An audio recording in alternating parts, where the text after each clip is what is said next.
The Goblin Caige is the newest troop inside of the Clash Royale arenas, and Supercell has told us a little bit about how the Goblin Brawler had become trapped inside of his cage, but Supercell only told us the ending of the story, and left out some key parts such as why the Goblin Brawler was put into prison, and most importantly why this goblin is bigger and stronger than all other goblins.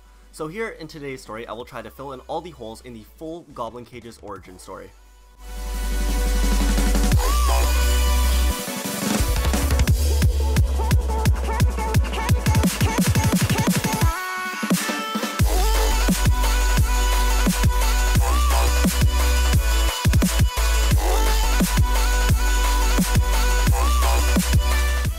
Before we get into today's video, I wanted to let you guys know that I will be hosting a small giveaway for everyone who subscribes to my second channel called Variance Music. I will be giving away two prizes of $25 and I will be paying it out through PayPal if you have it, or I will purchase an iTunes or Google Play gift card of your choice. To enter, just click the first link in the description below and subscribe to Variance Music and you will be automatically entered. I will be doing the draw on June 30th and announcing it shortly after, so make sure to check back then. And anyways, let's go ahead and get into today's video. So long before the Goblin Brawler was ever put in jail, he was just a regular, good old greedy goblin. This goblin's name was Caige. He grew up just like any other goblin. He attended school, tried to learn English, failed miserably, and resorted to stealing for a living. Caige was even a part of the famous goblin team that stole all of the elixir from an elixir collector and storage in the Clash of Clans village. In fact, when he and his team pulled off that huge heist, they got so much respect from all the other goblins in the Clash of Clans village and Clash Royale arenas. Unfortunately though, the rest of the troops didn't seem to have the same level of respect for the goblins. In fact, everyone was so upset and angry about this incident that it gave the goblins a really bad stereotype where whenever something went missing, they would immediately blame the goblins for it, even if it was just something they forgot where they put. Normally this wasn't a problem because typically things didn't go missing on their own, and usually it was the goblins' fault anyways, so they didn't mind being blamed for them. But then one day, something went missing that the goblins and Caige had absolutely nothing to do with. And yet, they still got blamed. What happened was, one day after a hog rider went out to go buy himself a brand new whip, and by whip I mean a new hog, so he left his hog back home and went to go to the local hog dealership. After spending hours and hours there looking at all the different kinds of hogs, he decided that none of these hogs were right for him. So he went back home. But when he got back, his hog was gone. He immediately notified the authorities, and then the authorities went out and arrested all the goblins nearby, including Caige. The authorities then lined up all the goblins and then had the hog rider point and choose which goblin he saw stealing his hog. The hog rider obviously didn't really know since he never actually saw anyone or any goblin steal his hog. It simply disappeared, and as per usual the goblins were blamed for the disappearance. Even the goblins thought one of the other goblins just stole the hog, so they assumed they were at fault. So when the hog rider decided to randomly point at Caige, everyone just believed him without a doubt in their mind. And the hog rider simply wanted to blame a random goblin just so that he wouldn't be the one at fault for losing his hog. So the authorities escorted Caige away and locked him away in the most secured prison of them all, underneath the Clash Royale arena. All the other goblins and troops then continued on their way as if nothing happened. Caige was infuriated by what happened, not just towards the justice system or the other troops, but also towards his fellow goblins, because he was falsely accused and put in prison for the rest of his life for something he didn't do. But more than anything, he was mad at the hog rider for lying and putting him in prison, and he vowed that one day he would make him pay for what he did. And for years, Caige was locked in his cell, with nothing but time on his hands. But to spend his free time, Caige would work out. He would literally work out all day, every day. When he wasn't eating or sleeping, he was doing push-ups or pull-ups, and of course, he never skipped leg day. By doing squats and all other sorts of CrossFit, he got into amazing shape. But the types of exercises isn't the point. The point is that Caige was jacked. He was by far the strongest goblin ever seen in either the Clash of Clans village or the Clash Royale arenas. And then one day, in the middle of his workout section, he was interrupted by a guard and a hog rider. It was the exact hog rider that had caused him to be locked away in the first place. The hog rider apologized to the goblin, telling him some super sad sob story, and told him that it turned out his hog wasn't actually stolen. He had just lost it when he forgot to tie it to the post when he left to go buy his new hog. So, turns out my hog wasn't stolen. It turned out that the hog had just run away and only come back recently when he got hungry. So the guards let Caige free, but with all that built up anger inside of Caige, he wanted to get revenge on the hog rider. So as soon as he was set free, he punched the hog rider twice in the eyes and was about to continue pounding on him until the guards came in and broke the fight up. Caige ended up causing the hog rider to become blind, and then the guards ended up prosecuting Caige even further, where they wrestled Caige to the ground and locked him back up. The Hog Rider then found his way back home after bumping into tons of walls and trees. So now it looked like Caige really was going to be locked away in prison for the rest of his life, this time for something he did do. This time though, Caige knew that he was in prison for a legitimate reason, so he had no one to blame for it. So instead of being focused on revenge and working out, he was focused on escaping from prison. So for the following months, Caige used a spoon to dig himself a hole out of the prison. Then finally in mid-May 2019, he had fully dug himself out. So when the guards weren't looking, he jumped into the hole and climbed to the top. But when he got to the top and poked his head out of the hole, he saw that he was trapped inside of a larger cage.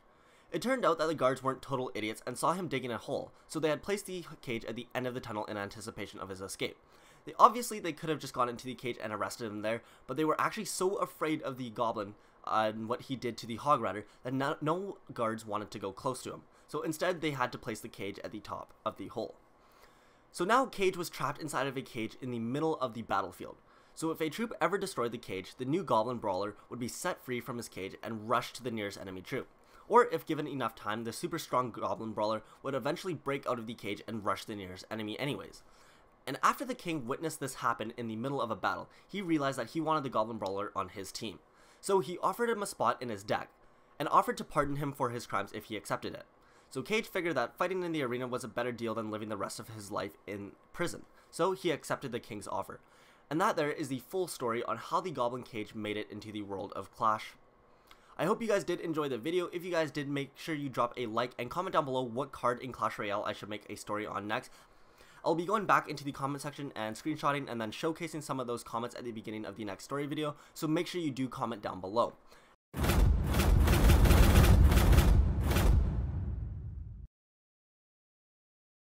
And also, if you want to stick around for a few minutes, I will also be doing a live attack to get to my new personal best with my second ever time using a face cam. So if that is something that interests you, you can keep on watching. If not, you can just click away and maybe consider watching some of my other story videos that I will have linked down below.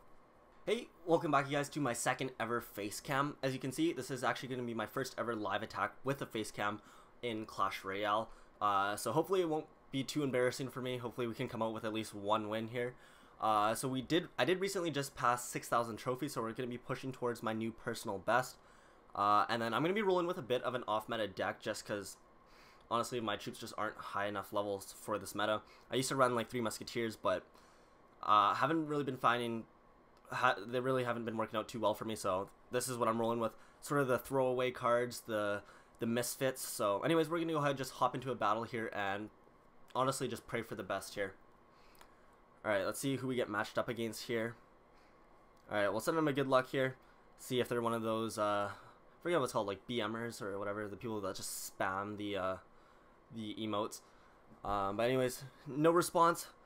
The silent strong type. So anyways, we're just going to play it slow here. He's going to come in with that miner, so I'm going to go ahead and defend that with some Goblin Gang. And I'm sort of just going to try and get a feel for what he's playing here right now. So he does have a log, so that means I can use my Princess and my Goblin Barrel safely.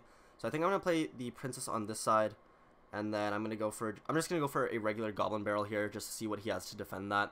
I would have played it on the right side, except he just played his Musketeer, so probably wouldn't have been as great of value, and OJ would probably shame me for that. But anyways, so he did just play a Fireball, so I'm going to go ahead and use this Minion Horde to defend this Musketeer and the Miner. And since he did just use that Fireball, hopefully he might just have a Zap, and I'll be able to sort of use the Juke Miner or the Miner to defend against that. He tried to kite me with those skeletons, which actually would have worked out pretty well if my miner wasn't placed there. But since he does only have that Musketeer to shoot everything down, I am going to be able to finish off that tower. I thought I was going to be left at like 2 health there, but I guess this works out a tad bit better. I'm going to go ahead and play that Princess, and I'm going to defend the Musketeer with the Goblin Gang once she gets over the bridge. So that is all fun and dandy. And now I'm just going to sit back and play a bit of defense, kind of just wait and see what he does. I'm going to defend his Mega Minion with my Ice Spirit, and then I kind of want to get rid of that. I really want to get rid of that Goblin Hut, but I don't really have any good ways of doing that. I might just throw in my Goblin Barrel here, and then at the last second play my Valkyrie. So I forgot he does have that log actually. Alright, and he does have a mini P.E.K.K.A, so I'm gonna have to defend against these. I'll probably just use my, I'll just use the Goblin Gang right here. I don't believe he does have a Zap, so alright.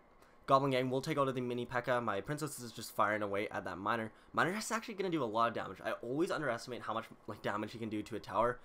So honestly, I don't know what I want to do here, because that was a mistake. He's definitely going to fireball all that.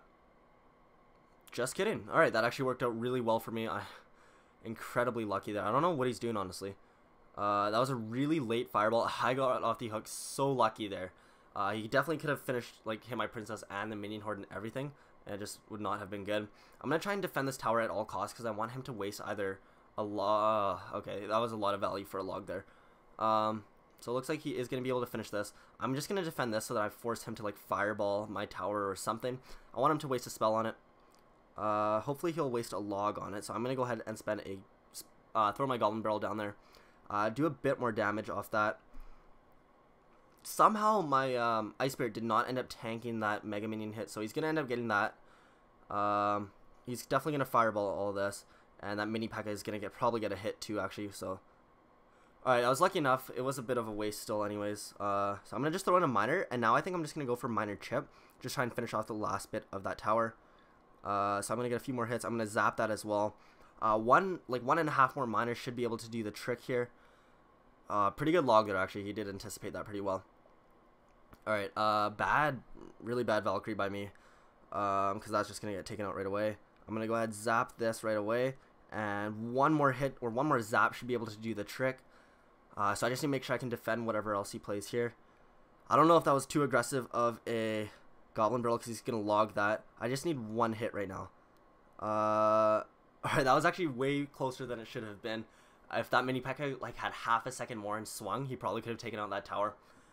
But a lot of these like last few games that I've been playing have really been down to the wire like that. So just happy I got that win on live on camera for once. I actually did like 3 takes of this video, and like the last 3 attacks that I did that like didn't make it into this video, I ended up bombing like pretty bad, and they were just too embarrassing to end up posting, and kind of destroying my rep there. But anyways, I think we'll go ahead and end it on a positive note. Don't want to risk doing another battle and then losing and having to re-record everything. But hopefully you guys did enjoy the battle and the story, most importantly. And maybe you enjoyed the face cam. It is my second one, so I'm trying to make them better and better as I like keep doing them. You guys did seem to give really good feedback on the last one, but I'll keep trying to make them better and better as I go on. And anyways, that's probably going to wrap it up for this video. Make sure you comment down below what story video you would like to see next, which card in Clash Royale. And I will be starting to make some Brawl Stars stories soon. So make sure to check back for those. And anyways, I will talk to you guys very soon.